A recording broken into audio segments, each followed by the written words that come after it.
예, 안녕하세요. 네, 한 주간 동안 편히 잘 지내셨나요? 요즘 이 감기 걸리는 환자들이 참 많은데, 예, 저도 독감에 걸렸는데, 예, 다 나왔습니다. 특히 또 제가 감사한 거는 오늘 어깨 때문에 병원에 마지막 치료를 받았습니다. 이제 더는 병원 가지 않고 개인적으로만 운동을 하면은 예, 다 완치가 되는 것 같습니다. 그동안 기도해 주신 모든 분들 감사합니다. 예, 아름다운 봄인데 어떻게 봄을 만끽하셨는지 모르겠습니다. 잠시 기도하고 오늘 또 말씀을 함께 나누겠습니다. 하나님, 우리에게 하나님 말씀을 함께 나누는 복된 시간 주어서 감사합니다. 우리의 삶의 자리가 녹록하지 않습니다. 그러나 우리의 삶의 자리에서 하나님의 뜻을 발견하고 하나님의 뜻에 부합한 우리의 삶이 되도록 인도해 주옵소서. 오늘 말씀에 참여하는 이들 가운데 혹여라도 건강에 어려움이 있거나 또는 가정에 어려움이 있거나 또는 경제적 어려움이 있을 때 하나님께서 피할 길을 주시고 넉넉히 이해주는 힘도 허락하여 주옵소서. 말씀을 통해 힘을 얻는 시간이 되게 해 주옵소서. 예수님 이름으로 기도합니다. 아멘. 하나님 말씀은 힘이 있습니다. 왜냐하면 이 말씀은 하나님 말씀이니까요. 그리고 이 말씀은 우리로 하여금 힘을 얻도록 하기 위해서 이 말씀이 우리에게 주어졌습니다. 그러니까 이 말씀을 함께 공부하면서 이런 힘을 얻는 시간이 되기를 바랍니다. 우리 교재 122쪽 지난 시간에서 5번부터 진행하도록 하겠습니다. 자, 베드로가 4장 6절에서 하고 싶은 말의 진의는 무엇이라고 생각하십니까? 복음은 영원한 죽음에 이를 수밖에 없는 죄인들을 영원한 생명에 이르게 하는 능력이다. 요한일서 3장 14절입니다.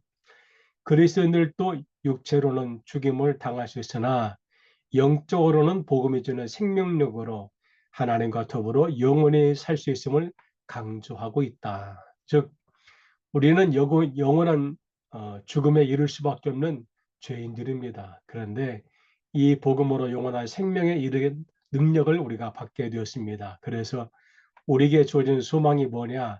육체 너머의 영적인 생명의 보장, 하나님과 영원히 살 수 있는 그날, 그때가 있다는 확신을 우리에게 주는 것이 바로 복음이다. 베드로는 여섯 번째, 베드로는 종말론적 시각에서 그리스도인들이 어떻게 살아가기를 당부하고 있습니까? 크게 베드로는 네 가지를 우리에게 당부합니다. 첫 번째, 정신을 차리고 근신하여 기도해라. 두 번째, 뜨겁게 서로 사랑해라. 세 번째, 서로 원망하지 말고 대접하라. 네 번째, 받은 은사대로 서로 봉사하며 살아라. 이렇게 베드로가 우리에게 부탁하는데 이것은 종말론적인 삶을 살아가는 우리가 당연히 이렇게 해야 되는데 이게 참 쉽지가 않지요. 그러니까 성경이 우리가 성경 말씀을 읽어야 되는 이유는 그 안에서 이렇게 깨달음 받고 자신이 깨우쳐지고 또 다시금 해야 되는 이런 동기부여가 되니까 그래서 우리가 말씀을 함께 읽고 배우고 공부하는 거지요. 베드로는 그리스도인들이 말할 때는 하나님의 말씀을 하는 것 같이 하고 봉사할 때는 하나님이 공급하시는 힘으로 하는 것 같이 하라 이렇게 권면합니다. 이렇게 하는 이유가 무엇 때문이라고 했습니까? 그것은 우리가 하는 일은 선한 행동으로 누가 하나님이 영광 받으시기 때문에 그래서 우리가 하는 그 모든 일이 우리가 기도하고 사랑하고 대접하고 봉사하고 하는 이런 모든 것으로 하나님이 영광 받으시기 때문에 우리가 이렇게 해야 된다. 그러니까 우리가 하는 것을 통해 하나님이 영광 받으신다. 이거 참 귀하고 복된 일이지 않습니까? 그래서 베드로의 핵심 메시지는 사랑의 실천을 뜨겁게 사랑해라. 봉사는 받은 은사대로 봉사하라. 그러니까 내가 할 수 없는 일을 하라는 것이 아니고 내가 잘 할 수 있는 그것으로 봉사해라. 그리고 그것으로 하나님께 영광을 돌려라. 이것이 바로 베드로의 핵심 메시지입니다. 얼마 전에 제가 그 전주에 가서 예배를 드리고 그 전주에 가서 예배를 드렸던 이유 중에 하나가 거기에 캄보디아에 가서 봉사하고 싶은 분들이 있어서 그분들과 함께 대화를 좀 해야 되는 또 여러 상황 때문에 제가 갔습니다. 거기에 어떤 분이 모였냐면은 자비량으로 캄보디아에 가서 한국말을 가르치고 한국어 교실을 하고 싶은 사람들이 모여 있는 겁니다.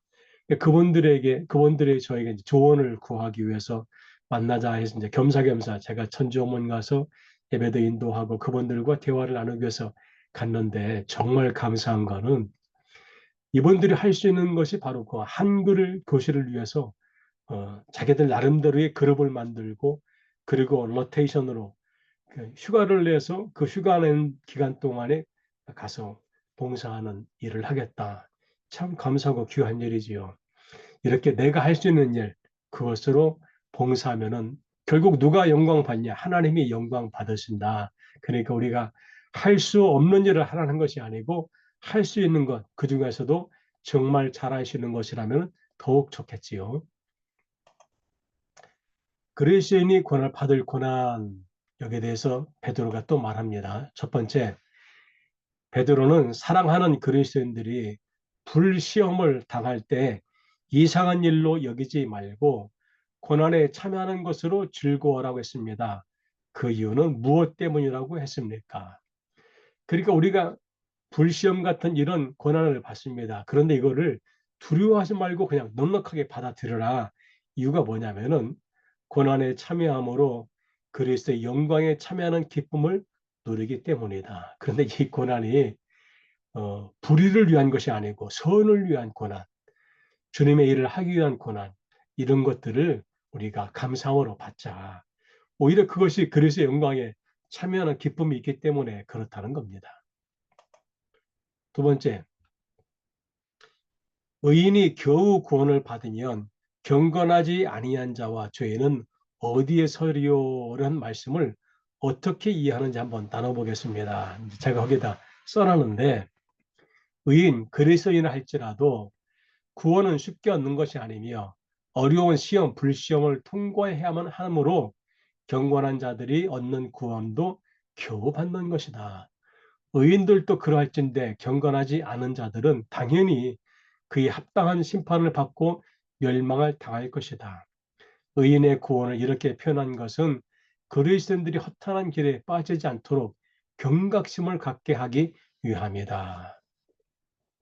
보은의 법목사님이 값싼 구원이라는 표현을 했습니다. 그러니까 우리가 예수님 믿으면 구원받지요. 그런데 그것을 너무 가볍게 생각해서는 아니 된다는 이야기입니다. 그러니까 우리가 적어도 그리스도인이 됐지만은 주님의 고난에 동참하는 마음으로 우리에게 주어진 사명, 또 우리에게 주어진 은사를 활용해 하나님의 영광을 위해 선하게 활용하되 그렇게 하다가 설사 고난이 있더라도 포기하지 말고 우리가 끝까지 하자. 특히 믿음을 지킬 때 믿음 때문에 고난 당하면은 내가 그만두면 되지라고 하지 말고 더 믿음으로 굳건히 싸워 나가자. 그래서 경건치 않은 자는 합당한 심판과 멸망을 받는데 어려운 불시험을 통과하는 믿음을 위해서 어려운 불시험을 통과한 우리에게는 구원이 있다. 그래서 그 구원도 쉽지가 않다는 겁니다.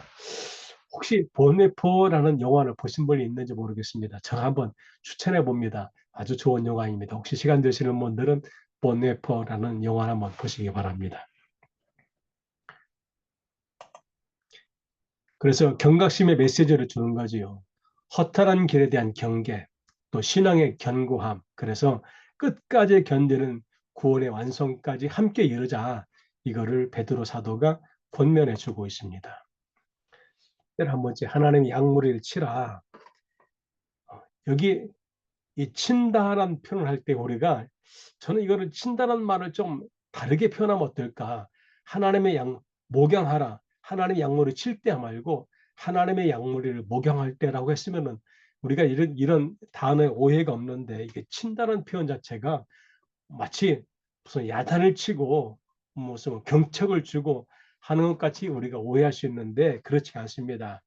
제가 밑에 각주에 다뤄놨는데 치다.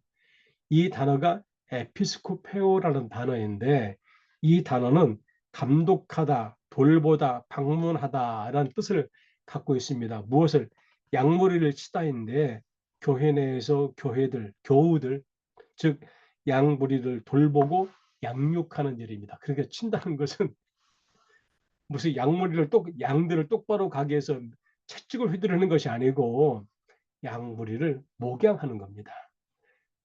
목동이 양 하나 한 마리 한 마리를 사랑해서 정말 열심히 잘 돌보듯이 그렇게 교우들을 돌보는 역할하는 감독들, 여기 감독은 장로들을 말하는 것이지요. 즉 교회 지도자를 말합니다.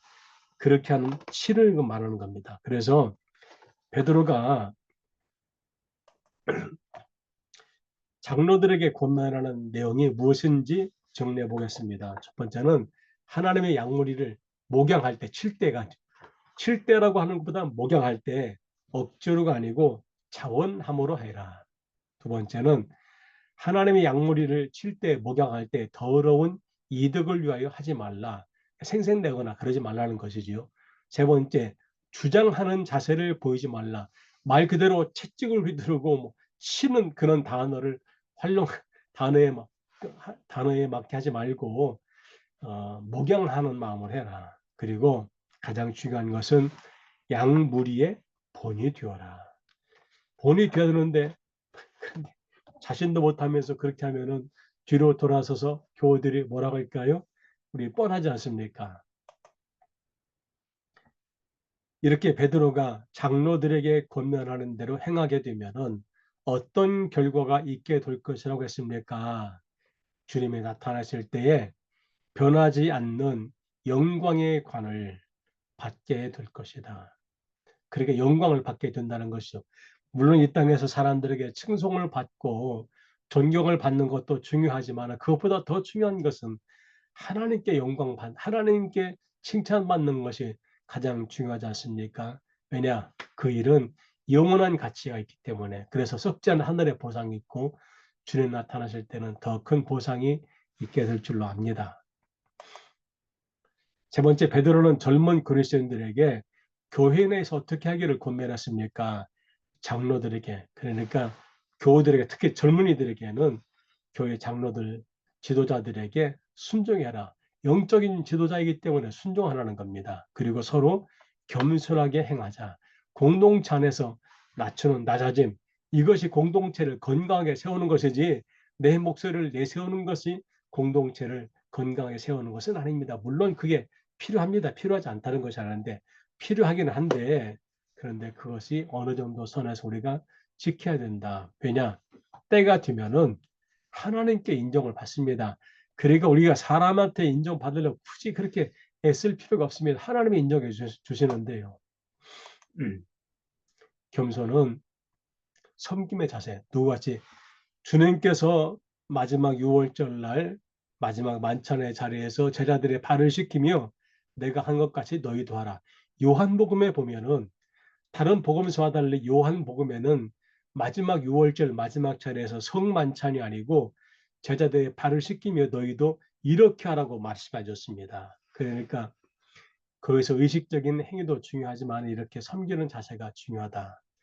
하나님 앞에서 낮아진 하나님의 능하신 손 아래 우리가 겸손하게 되고 때가 되면 하나님께서 우리를 높여주십니다. 그러니까 사람이 나를 인정해 주든 인정해 주지 않든 내게 주어진 은사대로 사명 감당하면은 하나님께서 인정해 주실 줄로 믿습니다. 네 번째, 베드로는 그리스도인들에게 신앙적으로 어떻게 살아가기를 당부했습니까? 첫 번째는 근신하고 깨어 있으라. 두 번째는 믿음을 굳건히 하여 마귀를 대적하라. 하나 더 붙인다면은 염려를 주께 맡기라. 이것 하나 더 붙일 수가 있습니다. 어쨌든 간에 우리 신앙적으로 이렇게 근신하고 믿음을 굳건히 하고 마귀를 대적하는 이것이 우리를 신앙적으로 올바로 갈 수 있는 길로 인도해 주게 될 줄로 압니다. 그리스도인들의 신앙으로 인해 잠시 고난당할 때 그리스도가 어떻게 하신다고 했습니까? 그리스도인들을 온전하게 하시고 그리스도인들을 굳게 하시고 그리스도인들을 강하게 하시고 그리스도인들의 털을 견고하게 하십니다. 그러니까 우리 주님이 우리가 고난당할 때 이거 어떻게 하는가 보자 가지 않고 우리와 함께 하신다. 우리가 이것을 간직하며 살아야 되지 않겠습니까? 왜? 성령께서 이미 우리 안에 내주하고 있습니다. 그 성령 우리에게 힘을 주십니다. 우리가 믿음이 없어서 이걸 깨닫지 못하는 것이지 이런 확신만 있으면 얼마든지 이런 능력을 경험할 수 있습니다. 그래서 우리 그리스도인의 믿음의 여정, 불시험 당할 때에 또 마귀의 공격을 당할 때, 영적인 전쟁을 할 때, 시련의 시간을 가질 때에 우리가 온전케 하심으로 영적인 성숙을 얻고 또 마귀가 공격할 때는 굳건해 하심으로 흔들리지 않는 믿음을 갖고 영적인 전쟁에서는 강하게 하심으로 영적인 승리를 얻고 시련의 시간에서는 털을 견고히 하심으로 우리 영원한 영광을 누리게 된다. 여기까지 구과입니다. 이제 십과로 넘어가겠습니다. 예, 십과 베드로후서 해설 우리 교재 125쪽입니다. 베드로 전서와 베드로후서는 약간의 차이가 있습니다. 베드로 전서는 확실하게 베드로 서신 베드로에 기록된 문서라고 확신하는데 베드로서는 약간의 그러기가 좀 약한 면들이 좀 있습니다. 어쨌든 베드로서에 대해서 전반적인 이야기를 함께 나눠보도록 하겠습니다. 자, 저자의 논쟁. 서신은 서두 1장 1절에서 저자를 예수 그리스도의 종교 사도인 시몬 베드로라고 분명히 밝히고 있습니다. 그러니까 서신을 시작할 때 이 글을 쓴 사람이 예수 그리스도의 종이고 사도인 나 시몬 베드로다. 베드로가 쓰고 있다라고 지금 밝히고 있습니다. 자, 그러면은 베드로가 내가 쓴다 해서 정말 베드로가 썼을까? 여기에 대해서는 여러 의문점이 있습니다. 두 번째, 베드로서 1장 16절에서 저자가 변화산의 예수님을 목격한 자라고 주장합니다. 1장 16절 볼까요? 우리 주 예수 그리스도의 능력과 강림하심을 너희에게 알게 한 것이 교모히 만든 이야기를 따른 것이 아니요 우리는 그의 크신 위엄을 친히 본 자라. 그래서 내가 이 서신을 내가 쓴 내가 사도 베드로일 뿐만 아니고 예수님과 함께 동행하면서 그분이 변화산에서 내가 그분이 변화된 모습을 본 바로 목격자이다라고 자신을 지금 말하고 있습니다. 그러니까 믿어라 이거죠. 내가 쓴 이 글을 쓴 베드로후서를 쓴 사도 베드로다. 이것을 믿어라 라고 지금 말하고 싶은 것이지요. 그 다음에 3장 1절에서 저자가 내가 이제 이 둘째 편지를 너에게 쓰노니 라고 말함으로써 베드로후서가 베드로 전서에 이어서 기록되고 있음을 말하고 있습니다. 그러니까 이 서신을 보면은 지금 1번, 2번, 3번을 보면은 이 서신은 사도 베드로이고 예수님과 함께 동행했던 사람이고 그리고 베드로 전서기에서 베드로 후서를 쓰고 있구나라고 우리가 그렇게 생각할 수 있습니다. 그러나 4번 봅니다. 이 편지 베드로 후서가 사도 베드로의 기록으로 볼 수 없다고 주장하는 학자들도 있습니다. 그 제가 밑에 각주를 다뤄놨는데 로버트 건주리, D.A. 칼슨 앤 더글라스 이분들은 다 신약학자로는 대학자들입니다. 이런 학자들의 책에 제가 거기 페이지까지 써놨는데요. 여기서는 이 책이 베드로가 정말 썼냐라고 할 때는 약간 의문. 베드로 서신이 하나님의 말씀이 아니라는 것이 아니고 하나님의 말씀이긴 하지만은 정말로 베드로가 썼을까에 대해서는 약간의 의문점이 있다는 이 의문을 제기하고 있습니다. 왜냐? 문학적으로 베드로 후서는 유다서를 의존하고 있습니다. 그러니까 유다서와 상당히 유사한 점들이 있습니다. 사실 베드로는 유다를 의존할 이유가 전혀 없는 사도입니다. 왜냐? 베드로가 그 당시에 초대교회에서는 예수님 다음으로 가장 파워가 있는 사도인데 아니 그런 베드로가 왜 유다의 글을 인용합니까? 그리고 유다의 글을 보고 쓸 이유가 전혀 없다는 것이지요. 두 번째로 저자의 사상과 언어가 헬라 사상의 영향을 강하게 받은 점도 베드로의 글로 생각하기가 어렵다는 겁니다. 즉 일본은 이 베드로 후서가 유다의 글을 많이 인용한 걸로 봐서 베드로는 그럴 필요가 없는데 유다의 글을 인용한 봐서 아마도 베드로가 아닐 수도 있겠다라고 생각하는 첫 번째 이유고요. 두 번째는 베드로는 아주 정통 유대인입니다. 유대인. 교육도 회당에서 받았습니다. 그러니까 정통 유대인인데 헬라 사상, 이 당시에 그리스 로마의 문화를 배우거나 또는 그리스 로마의 문화를 접할 수 있는 기회가 별로 없는 사람입니다. 그런데 베드로 후서에는 그리스 로마, 이 그리스 로마 문화의 헬라 문화라고 하지요. 그 헬라 문화의 사상이 이 언어에 상당히 들어가 있습니다. 헬라의 문화의 사상과 언어가 이 저작의 베드로 후서에 들어가 있다. 세 번째는 임박한 재림의 기대를 부인하는 사람들에 대해 경계하는 교훈이 나오고 있는 것으로 보아서 재림 지혜는 신앙적으로 문제가 되던 후대의 기록, 즉 이 서신이 초기에는 이런 문제가 없는데 점점점 후대로 갈수록 예수님의 재림 지연에 대한 문제가 생기기 시작합니다. 왜냐? 1세대, 2세대, 3세대가 다 죽어가니까 이걸 본 늦게 기독교에 합류한 사람들이나 또는 그 다음 세대들은 약간 의혹을 갖는 거죠. 왜?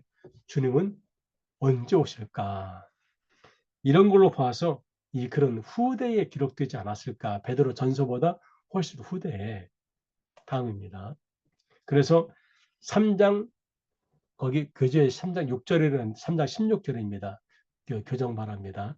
3장 16절에서 바울 편지의 수록집 외에 다른 성경의 존재에 대해 언급하고 있는 점도 후대의 기록임을 알게 해줍니다. 즉 이 말은 베드로 전서가 기록될 때보다 훨씬 후대에 기록되었기 때문에 바울의 서신도 있고 그 다른 여러 서신이 이미 존재한 상태에서 이 기록이 되어 있기 때문에 베드로 전서보다는 훨씬 더 후대에 기록되지 않았을까.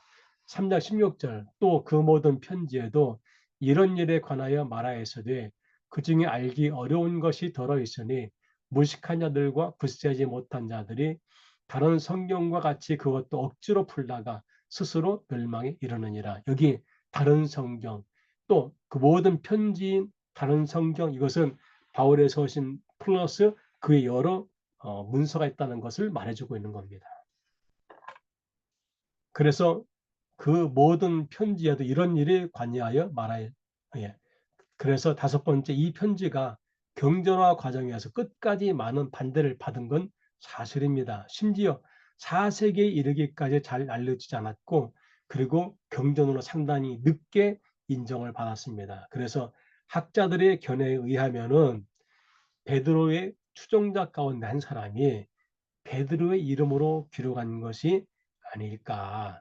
그러면은 베드로와 상관없냐? 아닙니다. 베드로와 직접 경험했던 사람이 베드로의 사상을 받아서 문서를 기록했는데 그러니까 대부분 베드로 이야기이지요. 그런데 이 이야기를 쓰면서 유다의 이야기를 참고했고 또 그 당시 헬라 문화의 사상과 언어를 많이 이 안에 삽입을 시켰지 않았을까라고 그렇게 보는 겁니다. 그 밑에 건드리나 칼슨 더글라스 바로 이런 사람들이 그렇게 주장하고 있다는 것이지요.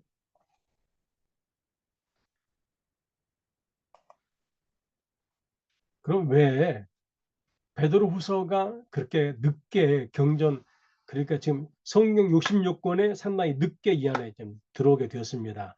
왜 그러느냐 이제 이 과정을 한번 보겠습니다. 편지의 수신자는 구체적으로 언급하지 않았지만은 교리적으로 저자와 동일하게 보배로운 믿음을 받은 사람입니다.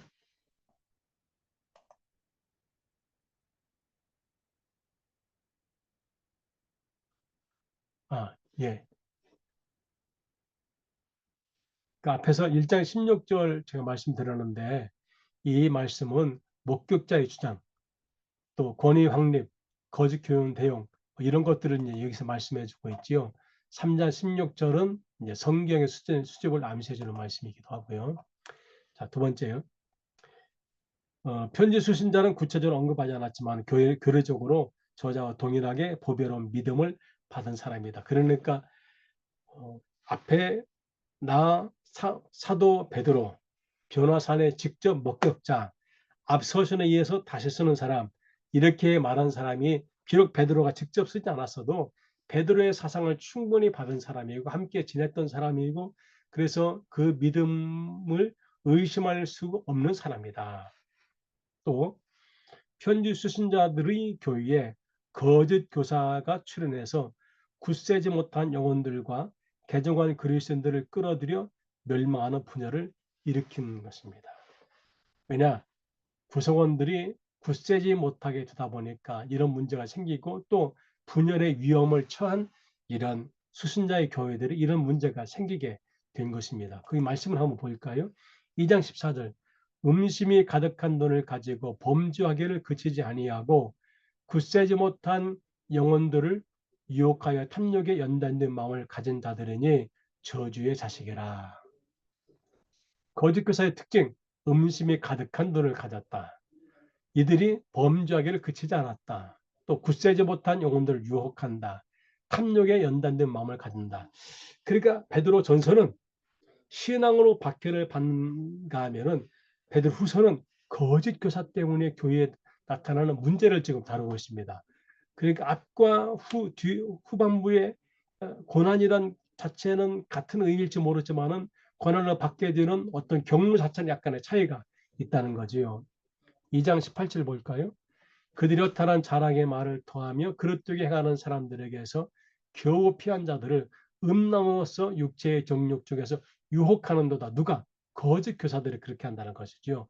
그래서 거짓 교사들이 허세가 가득한 말로 그들의 행성에 겨우 피한 자들을 이렇게 유혹하고 있다. 2장 20절 만일 그들이 우리 주 되신 구주 예수 그리스도를 알므로 세상의 더러움을 피한 후에 다시 그 중에 얽매이고 지면은 그 나중 형편이 처음보다 더 심할 것이다. 구원의 지식은 예수 그리스도를 알므로 세상의 더러움을 피하는 것인데 그런데 세상 더러움에 다시 얽매이는 상태가 되면은 나중 형편이 처음보다 더 심하게 안 좋은 결과가 오게 된다. 그리고 어떻게 하나 거짓 교사들 조심하라는 얘기죠. 2장 1절입니다. 그러나 백성 가운데 또한 거짓 선지자들이 일어났었나니 이와 같이 너희 중에서도 거짓 선생들이 있으리라. 그들은 멸망하게 할 이단을 가만히 끌어들여 자기들을 사신 주를 부인하고 임박한 멸망을 스스로 취하는 자들이라. 그래서 역사적인 패턴을 보면은 과거의 거짓 선지자들처럼 거짓 선생들이 이 교회 안에 들어와 있다. 그러니까 유대 사회의 거짓 선지자들 때문에 유대 사회가 사실은 망한 겁니다. 근데 이런 문제가 지금 이 교회 안에 있다. 이들이 은밀한 침투로 멸망할 이단을 가만히 끌어들여서 주님을 부인하는 겁니다. 이렇게 하면은 결국에는 스스로 멸망을 취하게 되는 행동이 된다. 이거를 지금 베드로의 입을 빌려서 기록자가 지금 말하고 있는 거지요. 베드로후서는 거짓 교사에 대한 경계, 그다음에 신앙의 성장, 재림의 지연에 대한 신학적인 이해, 그리고 초대교회 이단, 거짓 교훈을 강력하게 대응하기를 지금 말하고 있습니다.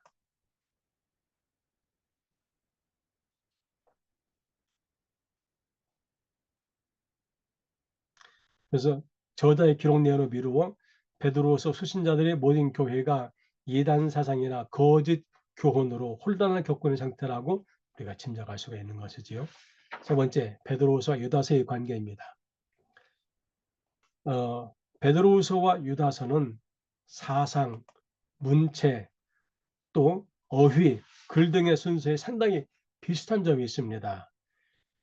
특히 베드로후서 2장 1절부터 18절과 유다서 4장 13절, 베드로 3장 1절부터 3절과 유다서 17절, 18절은 상당히 유사합니다. 이제 그냥 우리가 비교한다면 베드로후서는 더 길고 유다서 내용이 확장이고 사도 베드로 이름이 나오고 유다서는 더 짧은 형태이고 이것이 원본으로 추정이 되고 유다 이름이다. 그러니까 유다서가 원본이고 베드로후서가 이 원본을 갖고 좀 더 확장하지 않았을까라고 그렇게 보는 거지요. 여기 핵심 구절 이렇게 이제 이 두 가지만 봐도 상당히 유사하다는 거지요.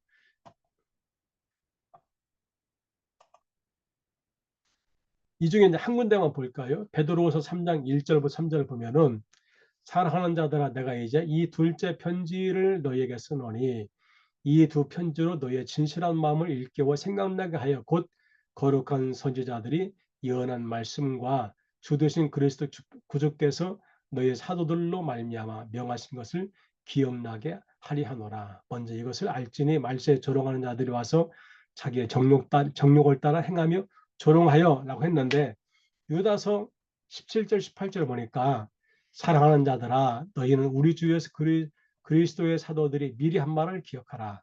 그들이 너희에게 말하기를 마지막 때에 자기의 경건하지 않은 정욕들을 행하며 조롱하는 자들이 있으리라 하였나니, 그러니까 유다서는 2절이고 베드로서는 3절로 되어 있는데 내용은 거의 비슷합니다. 그러니까 유다서는 2절짜리를 베드로후서에서 3절로 늘리지 않았을까, 좀 더 추가하지 않았을까, 이렇게 보는 것이지요. 그 외에도 유사한 구조들이 이렇게 씁니다. 1장 5절, 3절, 1장 12절, 5절, 3장 2, 3절, 17, 18절, 3장 14절, 24절. 유사성의 가장 두드러진 점은 무엇일까요? 거짓 교사를 설명하는 건데, 그리고 거짓 교사 설명하는 특징으로 이들은 그리스도를 부인하는 자들이고 방탕한 생활을 한다. 이것을 동일한 경고로 베드로서나 유다서가 지금 우리에게 주고 있습니다. 또 거짓 교사들의 또 하나의 특징은 이들은 하늘에 있는 영광스러운 자들을 경시하고, 그리고 선한 천사들의 세력을 경시하고 선한 천사들의 세력을 모두 모독합니다. 이것도 유사한 데가 베드로서 2장 10절, 11절과 유다서 8절, 9절입니다. 오늘은 여기까지 하는 게 좋겠습니다. 너무 길게 하면 힘들겠지요. 예, 또 다음 시간에 그 이어서 진행하도록 하겠습니다. 감사합니다.